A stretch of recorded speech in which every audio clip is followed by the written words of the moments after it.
Hello guys, welcome back at vertex wealth. तो आज हम एनालिसिस करने वाले हैं विप्रो लिमिटेड।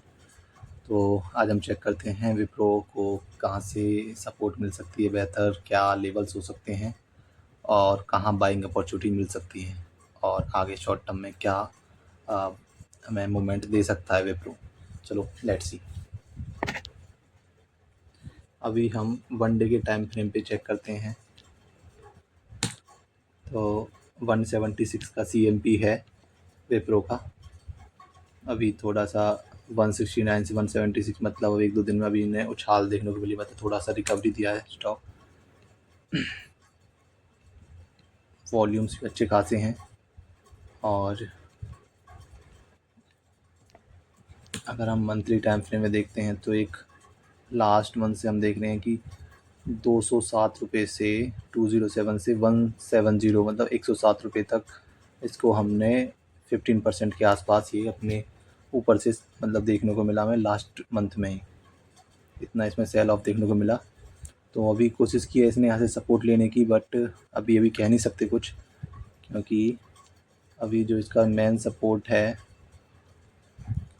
वो 160 के आसपास ही है। क्योंकि अगर हम इसको यहाँ से देखते हैं 150 से लेके 160 का जो जोन है वो इसका एक बड़ा डिमांड जोन रहेगा, क्योंकि इसने यहाँ मल्टी ईयर का ब्रेकआउट दिया था।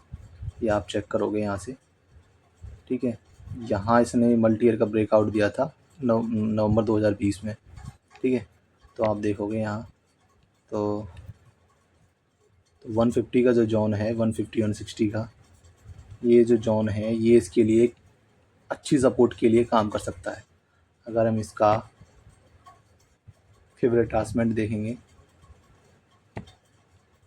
75 का फेवरेट ट्रांसमेंट आता है हमारा 160 के आसपास, 160, ठीक है। 160 है और 150 का ब्रेकआउट लेवल है, 160 इसका 75% वाला फेवरेट ट्रांसमेंट है।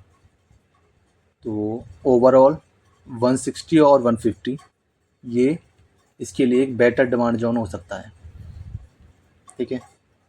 हम इसकी अगर 1 मंथली जो अगर हम ब्रॉड टर्म में देखते हैं तो मंथली RSI ओवरसोल्ड हो चुकी है, 30 के आसपास है। और अगर हम हिस्टोरिकली इसका प्राइस देखेंगे तो 30 के आसपास कहीं ना कहीं जब RSI आती है 30 के आसपास तो हमें एक बाउंस बैक देखने को मिलता है। ये देखोगे आप कहीं भी मंथली टाइम फ्रेम पे।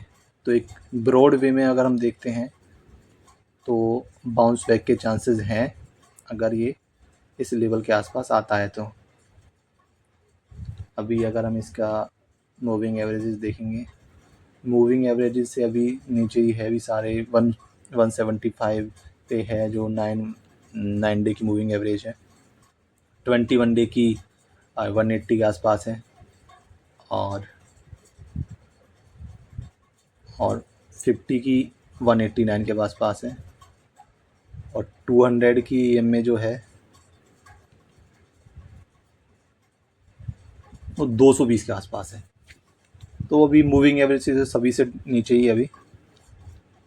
अगर इनके ऊपर 180 के ऊपर निकलेगा, प्राइस रुकेगा, तो हम टेक्निकली एक बाइंग अपॉर्चुनिटी हमें अच्छी मिलेगी 180 के ऊपर अगर प्राइस रुकेगा तो यहाँ से, ठीक है। तो अभी हम इसकी थोड़ी सी फंडामेंटल चेक करते हैं क्या है फंडामेंटल व्यू। तो मैन अभी इसका यही सपोर्ट रहेगा 160 से 150 का। अभी हम इसके फंडामेंटल चेक करते हैं कुछ फंडामेंटल। हम देखते हैं स्टॉक का P 13 है, इंडस्ट्री के P से कम है, तो वैल्यू है बहुत। और ROC 17% है, ROC ठीक है IT के हिसाब से। रिटर्न ऑन इक्विटी 15% है, ठीक है। और यहाँ हम देखते हैं जो स्ट्रॉन्ग चीज़ है, प्रमोटर की होल्डिंग 72% है, इसमें कोई भी चेंज नहीं है खास, सेम टू सेम है। थोड़ा बहुत चेंज हुआ है वो लास्ट उसमें हुआ है 1-2 साल पहले हुआ है। और एक जो अच्छी चीज़ है इसमें हमें देखने को मिली है डिविडेंड यील्ड। डिविडेंड यील्ड हम देखेंगे अगर 6% का डिविडेंड यील्ड, मतलब हमें अगर हम इसमें पैसा इन्वेस्टमेंट करते हैं तो हमें कम से कम FD के बराबर हमें पैसा मिलना ही मिलना है, इतना हमें डिविडेंड है। इसका मतलब 6% का हमें पैसा 1 साल में मिलेगा ही मिलेगा, इसका इतना डिविडेंड यील्ड है। तो और जितना अगर मूवमेंट करेगा इतना, तो और ज़्यादा पैसा मिलेगा। तो जो इन्वेस्टमेंट कर रहा है उसके लिए ये एक बेस्ट अपॉर्चुनिटी हो सकती है। एक तो डिविडेंड यील्ड मिलेगा, ऊपर से जो रिटर्न आएगा वो बेस्ट। और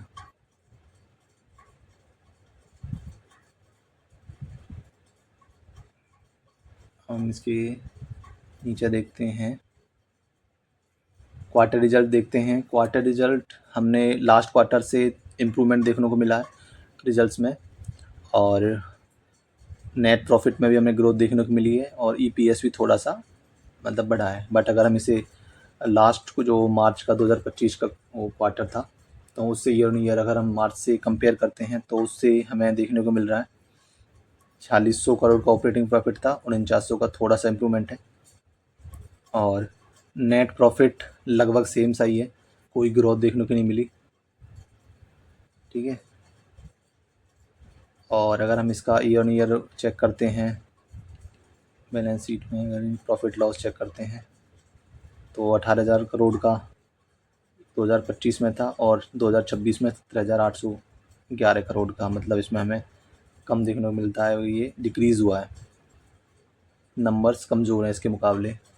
नेट प्रॉफिट भी हमारा कम हुआ है, मतलब लगभग सेम सही नेट प्रॉफिट अगर हम देखें 13,218 करोड़, 13,266 करोड़, लगभग सेम सही है, कुछ ज़्यादा इम्प्रूवमेंट नहीं है। बट एक जो चीज़ हमें देखने को मिलती है वो ये है कि डिविडेंड पे आउट आप देखोगे 87%, मतलब कंपनी ने डिविडेंड जो पैसा अर्न किया उसको डिविडेंड के रूप में इन्वेस्टर्स को दिया है। मतलब इन्वेस्टर्स के लिए एक अच्छी अपॉर्चुनिटी है। जो पैसा कंपनी कमा रही है उसे डिविडेंड के रूप में, मतलब जो भी पैसा कमा रही है उसे 87% नेट प्रॉफिट का वो अपने शेयर होल्डर्स को एज अ डिविडेंड दे रही है। ठीक है। और तो सारी चीज़ें ठीक है। ये प्रमोटर्स शेयर होल्डिंग में तो कोई ख़ास चेंज नहीं है, सेम ही है, देखोगे आप, सही है। थोड़ा सा चेंज हुआ है 0.02% का दिसंबर क्वार्टर से। ठीक है। और वो एफ ने इसमें भी इतनी 8.22 थी हमारी जो परसेंट, और उससे 8.32% किया है, तो इसमें ग्रोथ देखने को मिली है। इसमें थोड़ी सी उन्होंने इंटरेस्ट लिया है, और डी ने थोड़ी अपनी पोजीशन कम की है। पब्लिक की शेयर होल्डिंग 11% है, ज़्यादा नहीं है, ठीक है। तो ओवरऑल विप्रो की जो ओवरऑल जो सिचुएशन है वो यही है कि इसके Q1 के रिज़ल्ट आने वाले हैं जुलाई में, 16 जुलाई है, मतलब 20 जुलाई तक, 16 जुलाई है मेरे हिसाब से। तो देखते हैं अगर उनके नंबर्स जो क्वार्टर के नंबर हैं इस क्वार्टर की, अगर वो एस्टीमेट को बीट करते हैं या उसके बराबर भी आते हैं, तो किस हिसाब से प्राइस रिएक्ट करता है। प्रोबेबली क्या पता यहाँ से 190 के आसपास से प्राइस 190 के आसपास प्राइस जाए, और वहाँ से हमें एक और सेल ऑफ देखने को मिले, और यहाँ से हमें फिर 156 के आसपास एक बाइंग अपॉर्चुनिटी मिले। हो सकता है यहाँ से डेड कैट बाउंस भी हमें दे सकता है आने वाले दिनों में। तो अगर जो भी इन्वेस्टमेंट करता है उसके लिए अच्छी अपॉर्चुनिटी है उसको, क्योंकि उसका पैसा एटलीस्ट उसे डिविडेंड के रूप में मिलेगा, और जब प्राइस टर्न अराउंड होगा तो उसको रिटर्न भी मिलेगा, प्लस में डिविडेंड भी मिलेगा। तो एक अच्छी अपॉर्चुनिटी हो सकती है। हिस्टोरिकली अगर हम प्राइस को देखते हैं तो अच्छी अपॉर्चुनिटी हो सकती है। ऑर्डर बुक हमारी विप्रो की बहुत अच्छी है, विप्रो में कोई ऑर्डर बुक में कोई इशू नहीं है। बस यही है कि अभी एआई का जो सेटअप का जो इशू चल रहा है, एआई ने जो थोड़ा हमारी जो आईटी इंडस्ट्री है उसमें जो बौखलाहट पैदा करी है, उसकी वजह से थोड़ी सी दिक्कत हो रही है। तो अभी एआई के ऐसे ही एआई एजेंट्स का ही एडॉप्शन कर लेंगे, थोड़ी सी उसकी रिसर्च चल रही है, तो ये फिर आगे अच्छा मूवमेंट देंगे। तो ओवरऑल ये अगर यहाँ से मूव करता है तो ओवरऑल ये जो प्राइस जोन है यही एक बेटर अपॉर्चुनिटी दे सकता है आने वाले दिनों में।